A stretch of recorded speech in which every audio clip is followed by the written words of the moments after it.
میرے محترم بھائیوں، وہ آنکھوں کی بیماریاں ہیں۔ یہ آنکھوں کی بیماریاں کہاں سے آ گئیں؟ حالانکہ اللہ سبحانہ و تعالیٰ نے تو ہمیں اشرف المخلوقات کہا۔ اگر ہم اشرف المخلوقات ہیں تو ہماری جو آنکھیں ہیں یہ بھی اشرف المخلوقات ہیں۔ آپ پوری دنیا میں دیکھیں، جتنی مخلوقات ہیں ان میں سے آپ کبھی نہیں دیکھیں گے کہ جانور اپنی آنکھوں میں کبھی آئی ڈراپ ڈال رہے ہوں، کبھی اپنی آنکھوں کے لیے لینز لے رہے ہوں، کبھی نہیں آپ دیکھیں گے کہ وہ اپنی آنکھوں پہ چشمے چڑھا کے دیکھ رہے ہوں۔ پوری دنیا کے اندر جتنے جاندار ہیں، جتنی مخلوقات ہیں، وہ اپنی آنکھوں کے مسائل سے دوچار نہیں ہیں۔ آخر ایسا کیا سبب بنا کہ آج یہ آنکھیں بے انتہا خراب ہو گئیں؟ کسی کی قریب کی نظر خراب ہے، کسی کی دور کی نظر خراب ہے، کسی کی آنکھوں میں دھندلا پن ہے، کسی کی آنکھوں میں جالا آ رہا ہے، کسی کی آنکھوں کو ڈبل ویژن نظر آ رہا ہے، کسی کو سفید موتی ہے، کسی کو کالا موتی ہے۔ الغرض ہر انسان آنکھوں کی بیماریوں میں کسی نہ کسی صورت میں انوالو ہے۔ کسی کی آنکھوں سے پانی بہ رہا ہے، کسی کی آنکھوں میں جلن ہے، کسی کی آنکھوں میں چبھن ہے۔ سبب کیا ہے؟ وجہ کیا ہے؟ اسلام اس کے بارے میں کیا بتاتا ہے؟ یہ آنکھیں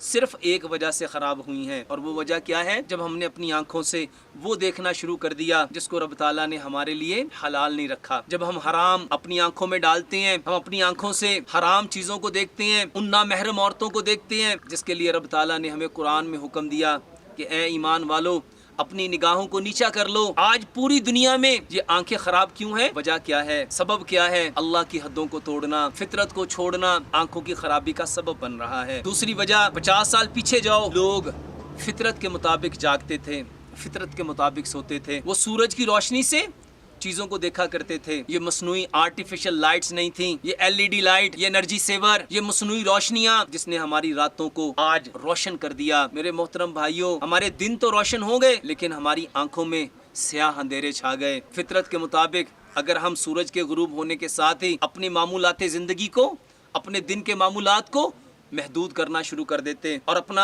بدن بستر کی طرف لے جانا شروع کر دیتے اور ان مصنوعی لائٹوں سے اپنی رات کو روشن نہ کرتے، تو میرے محترم بھائی اور بہنوں، زندگی میں کبھی بھی آنکھوں سے یہ روشنیاں نہ جاتی۔ یہ روشنیوں کے جانے کے پیچھے سبب یہ راتوں کو دیر سے جاگنا، مصنوعی روشنیوں میں یہ انرجی سیورز کی صورت میں جو ہمیں LED لائٹ ملی، اس میں اپنی آنکھوں میں وہ روشنی ڈالنا جو نہ صرف ہماری آنکھوں کو خراب کرتی ہے بلکہ وہ ہماری جو مائنڈ میں، جو برین میں اینڈوکرائن سسٹمز ہیں، جس نے وہ سکریشن پروڈیوس کرنی ہے جس سے ہم نے ہر طرح کی بیماریوں سے بچنا تھا۔ جب دماغ رات کا اندھیرا دیکھتا ہی نہیں، کیونکہ اس نے تو وہ سکریشن اس وقت پروڈیوس کرنی تھی جب رات ہوتی۔ اب ہم نے رات ہونے نہیں دی، ہم نے تو رات کو بھی دن بنا دیا، اور ہم نے سمجھا ہم کتنے ماڈرن ہو گئے، ہم کتنے ترقی یافتہ ہو گئے، ہم کتنے تہذیب یافتہ ہو گئے۔ میرے محترم بھائی اور بہنوں، ہم ترقی یافتہ نہیں ہوئے بلکہ ہم نے اپنی زندگیوں کو ان گنت مسائل سے دوچار کر لیا۔ یہ آنکھوں کی بیماریاں، راتوں کو یہ ٹی وی کو دیکھنا، یہ LCD کو دیکھنا، یہ موبائل کے اوپر ساری رات لگے رہنا، موبائل کو اس قدر قریب سے، یہ جتنی الیکٹرانک ڈیوائس ہیں جس کے اندر سے ایسی ریڈیشنز نکلتی ہیں جو ہماری آنکھوں کو ڈیمیج کرتی ہیں، ہماری آنکھوں کو خراب کرتی ہیں، ہماری بنائی کو کمزور کرتی ہیں، ہمارے ذہن کو کمزور کرتی ہیں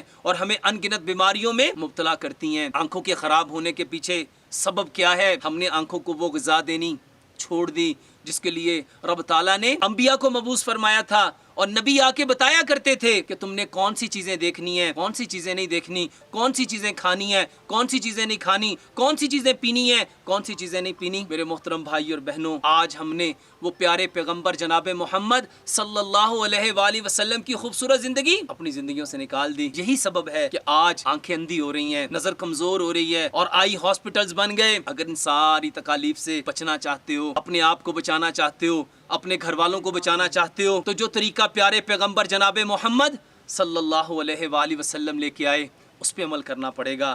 ہماری صبح کب ہونی چاہیے؟ جب پیارے پیغمبر جناب محمد صلی اللہ علیہ وآلہ وسلم کی صبح ہوتی تھی۔ ہماری رات کب ہونی چاہیے؟ جب پیارے پیغمبر جناب محمد صلی اللہ علیہ وآلہ وسلم کی رات ہوتی تھی۔ یہ جو نماز ہے اور اس نماز کے اندر یہ جو سجدہ ہے، میرے محترم بھائیوں، یہ آنکھوں کی جتنی تکالیف ہے اس کو ٹھیک کرنے کے لیے رب تعالیٰ کی طرف سے گفٹ ہے، اللہ سبحانہ و تعالیٰ کی طرف سے تحفہ ہے، انعام ہے۔ اپنی آنکھوں کو ٹھیک کرنا چاہتے ہو؟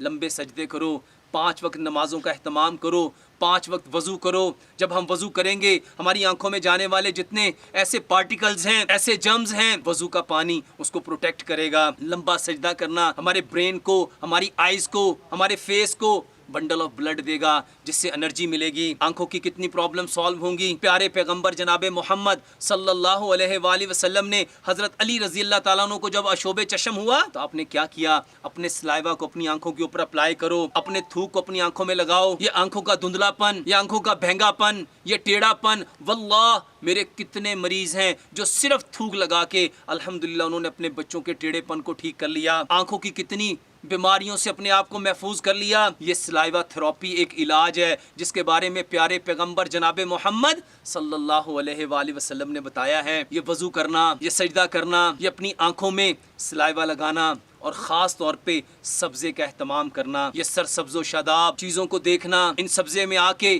ان آنکھوں کو فرحت ملتی ہے، ٹھنڈک ملتی ہے، سکون ملتا ہے، چین ملتا ہے، آرام ملتا ہے، راحت ملتی ہے، تسکین ملتی ہے۔ اپنے آپ کو ایسی آب و ہوا میں لے کے آؤ جہاں پہ سبزہ ہے، جہاں پہ شادابی ہے۔ یہ پیچھے کتنی ہریالی ہے، یہ ساری ہریالی ان آنکھوں کے جتنے مسائل ہیں اس کو دور کرنے کے لیے بہترین علاج ہے۔ ہم کیا کرتے ہیں؟ ہم آنکھوں کے ہاسپٹلز میں جا کے آئی کے آپریشن پہ کتنے پیسے صرف کر دیتے ہیں، کتنے قیمتی لینز لگانے کے لیے اپنے پیسوں کا ضیاع کرتے ہیں۔ ایسے مریضوں کو ایسی خوبصورت ٹھنڈی جگہوں پہ لے کے آؤ، ایسی سرسبز و شاداب جگہوں پہ لے کے آؤ جہاں کی آب و ہوا بالکل نیٹ اینڈ کلین ہے، یہاں پہ کچھ دن قیام کرو۔ یہ آنکھوں کی بیماریوں کا نہیں، آپ کے بدن کی جتنی بیماریاں ہیں اس کا بہترین علاج ہے۔ اللہ سبحانہ و تعالیٰ سے دعا کرتے ہیں اللہ سبحانہ و تعالیٰ ہمیں ان ساری بیماریوں کو سب سے پہلے سمجھنے کی توفیق عطا فرمائے، اور جو ان بیماریوں کی روٹ کاز ہے اس کو جاننے کی توفیق عطا فرمائے، اور جتنی اللہ سبحانہ و تعالیٰ نے ان کے متعلق ہمیں اسلامک انفارمیشن دی ہے ان ساری انفارمیشن کو کلیکٹ کرنے کی توفیق عطا فرمائے، پھر اس کو سمجھنے کی، سمجھ کے عمل کرنے کی، اور عمل کر کے اس پیغام کو ساری کائنات کے انسانوں تک پہنچانے کی توفیق عطا فرمائے۔ وما علینا الا البلاغ المبین۔